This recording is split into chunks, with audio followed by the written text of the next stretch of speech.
وما أرسلناك إلا رحمة للعالمين.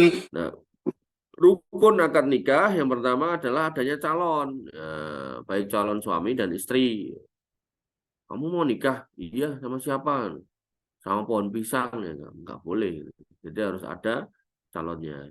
Adanya calon suami dan istri merupakan suatu keharusan dalam pernikahan karena pernikahan tidak mungkin dilaksanakan tanpa adanya kedua calon dan kedua calon tersebut terbebas dari penghalang nikah seperti calon istrinya bukan mahram bagi suaminya, calon suaminya bukan orang kafir dan sebagainya.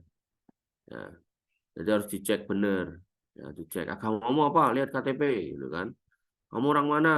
Anak siapa? Itu perlu dicek. Jangan sampai nanti ya ternyata saudara sepersusuan. Jangan sampai nanti ternyata apa saudara seibu atau saudara sebapak yang terpisah. Kemudian yang kedua, rukun yang kedua adalah adanya ijab kabul. Nah, ijab adalah ucapan dari pihak wali atau wakilnya untuk menikahkan anak yang berada dalam perwaliannya kepada laki-laki. Saya nikahkan anak saya, bla bla bla gitu. Ucapan ijab harus dengan lafal ada kata-kata nikah atau kawin atau semua lafaz yang diambil dari keduanya. Seperti ya, contohnya saya nikahkan engkau dengan putriku atau saya kawinkan engkau dengan putriku. Itu anaknya. Kalau pamannya ya saya nikahkan engkau dengan ponakanku. Karena lafaz tersebut sangat jelas maksudnya dan ucapan ijab harus menyebut secara spesifik yaitu takyin secara jelas nama pengantin wanitanya. Saya nikahkan engkau dengan putriku. Bin ahem. Enggak boleh ya. Harus jelas itu. Namanya siapa itu. Saya nikahkan engkau dengan putriku Fatimah binti Bambang misalnya, gitu. Itu harus clear gitu. Enggak boleh juga disebut apa namanya? Apa itu? Para ane apa ya? Panggilannya, kunyahnya gitu kan. Nah, saya nikahkan engkau dengan si Tembem ya, anaknya Pak Deglang misalnya gitu. Enggak bisa ya. Jadi harus clear gitu. Namanya siapa gitu. Kemudian tidak diperbolehkan seorang wali hanya mengatakan saya nikahkan kau dengan putriku tanpa menyebut nama putrinya, sedangkan putrinya lebih dari satu. Nah, putri yang mana nih? Nah, kalau putrinya banyak kan repot. Saya nikahkan kau dengan putriku yang mana?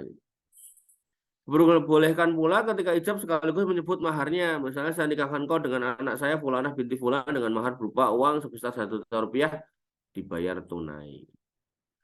Adapun qabul adalah ucapan dari pihak suami atau wakilnya.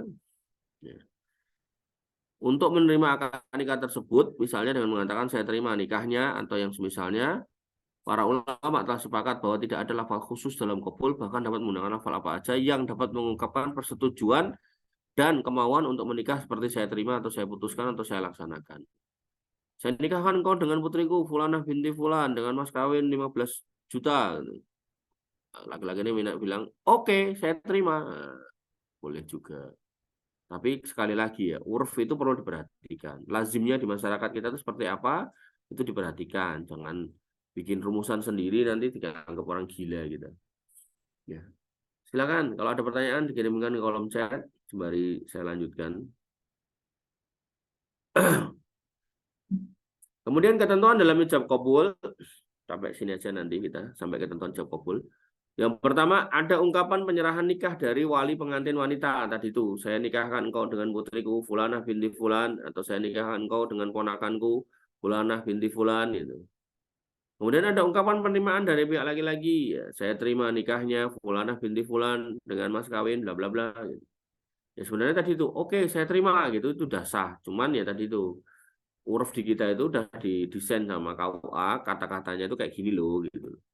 Biar biar enak didengar, biar sopan, biar nggak terkesan gojekan, bercanda. Ini kan serius nih. Ada seorang bapak, seorang wali yang menyerahkan anaknya gitu. Masa kamu nerimanya sambil cengengesan? Nanti jangan-jangan kamu pas jalani pernikahan atau jalani rumah tangga ya kamu nggak serius. Itu juga bisa jadi ini loh ya, bisa jadi gambaran sifat laki-laki ketika kemudian dia nggak serius dalam menerima apa namanya akad nikah.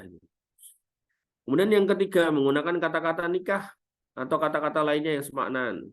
Saya nikahkan engkau dengan putriku, saya nikahkan engkau atau saya kawinkan engkau. Kalau di kita itu malah komplit ya. Saya kawinkan engkau, menerima dia sebagai istri. Kalau kawin itu urusannya soal siap menggauli apa selayaknya suami istri itu, maksudnya ya hubungan suami istri itu. Kemudian yang keempat, jelas pengungkapannya dan saling berkaitan. Artinya kata-katanya jelas, nggak ambigu. Saya ahem kan engkau dengan putriku. Nah, kalau udah kayak gitu nggak jelas, nggak boleh. Jadi harus clear itu. Yang kelima, diungkapkan dalam satu majelis bersambung dan tidak berselang waktu yang lama. Saya nikahkan engkau dengan putriku, Fulanah binti Fulan, dengan mas kawin 1 hektar tanah.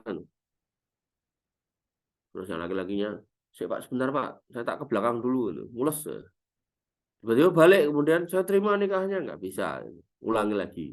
Ya. Jadi nggak boleh berjeda lama-lama. Wallahu a'lam. Demikian yang bisa kita sampaikan dan kita diskusikan. Kurang lebih mohon maaf. Assalamualaikum warahmatullahi wabarakatuh. Assalamualaikum warahmatullahi wabarakatuh.